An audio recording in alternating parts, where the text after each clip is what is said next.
Let's mic देश का मिजाज वेस्ट।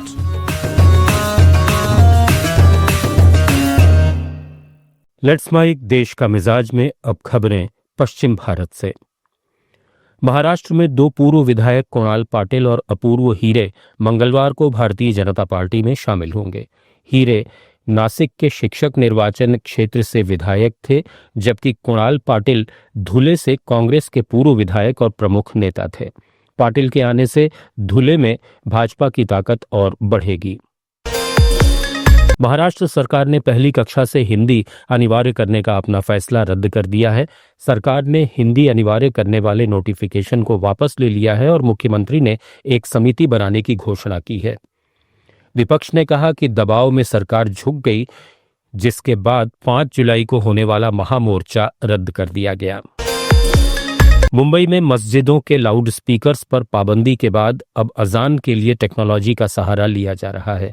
मुंबई की करीब आधा दर्जन मस्जिदों ने एक खास मोबाइल एप्लीकेशन का इस्तेमाल शुरू कर दिया है। इस ऐप का नाम ऑनलाइन अजान है और इसे तमिलनाडु की एक कंपनी ने बनाया है। एजेंसी रिपोर्ट के अनुसार लाउड स्पीकर से अजान देने पर लगी पाबंदियों और उससे जुड़ी संवेदनशीलताओं को देखते हुए ये ऐप तैयार किया गया है। गुजरात के मिडिल परिवार को प्रदेश की भूपेंद्र सरकार ने बड़ी राहत दी है।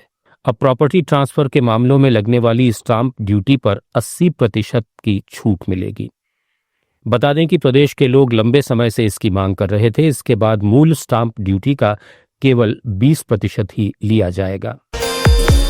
गुजरात में मौसम ने एक बार फिर अपनी करवट दिखाई है। मौसम विभाग के अनुसार दक्षिण पश्चिम मानसून ने पूरे राज्य को अपनी चपेट में ले लिया है। सूरत, वलसाड और नवसारी जैसे दक्षिणी जिलों में भारी बारिश ने कहर बरपाया है, जबकि सौराष्ट्र और कच्छ में हल्की से मध्यम बारिश ने मौसम को सुहाना बना दिया है। गोवा की बीजेपी सरकार पर भ्रष्टाचार के गंभीर आरोप लगे हैं। कला और संस्कृति मंत्री गोविंद गौड़े ने हाल ही मुख्यमंत्री प्रमोद सावंत के अधीन आदिवासी कल्याण विभाग में भ्रष्टाचार का आरोप लगाया था।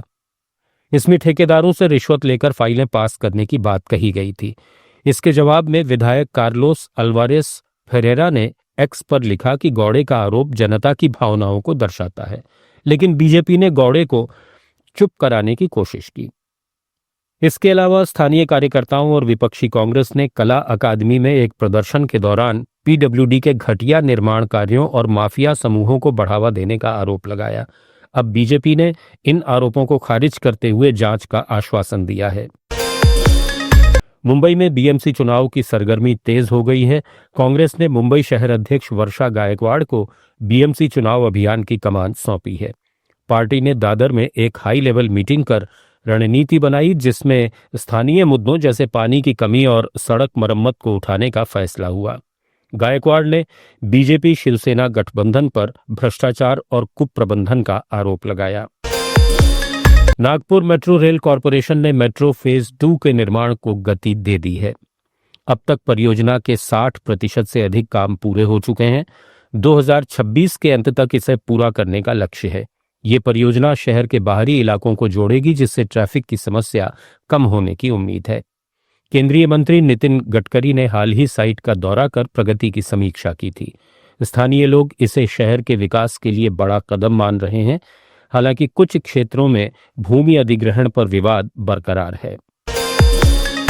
आम आदमी पार्टी के नेता गोपाल इटालिया ने गुजरात की बीजेपी सरकार पर तीखा हमला बोला है। अहमदाबाद में एक प्रेस कॉन्फ्रेंस में उन्होंने मुख्यमंत्री भूपेंद्र पटेल पर भ्रष्टाचार और कुप्रबंधन का आरोप लगाया और कहा कि सूरत और अहमदाबाद में बाढ़ प्रबंधन पूरी तरह नाकाम रहा। बीजेपी की 30 साल की सत्ता को निशाना बनाते हुए उन्होंने स्मार्ट सिटी परियोजनाओं की नाकामी का दावा किया। गौरतलब है कि गोपाल इटालिया 23 जून 2025 को जूनागढ़ के विसावदर का उपचुनाव जीतकर विधानसभा में पहुंचे हैं। देश का मिजाज में फिलहाल इतना ही। जुड़े रहिए लेट्स माइक के साथ। आप सुन रहे थे let's mike more than radio. Follow कीजिए हमें हमारे सोशल मीडिया प्लेटफॉर्म्स पर। It's time for news. It's time for more than radio. Presenting the first radio news app, Let's Mic.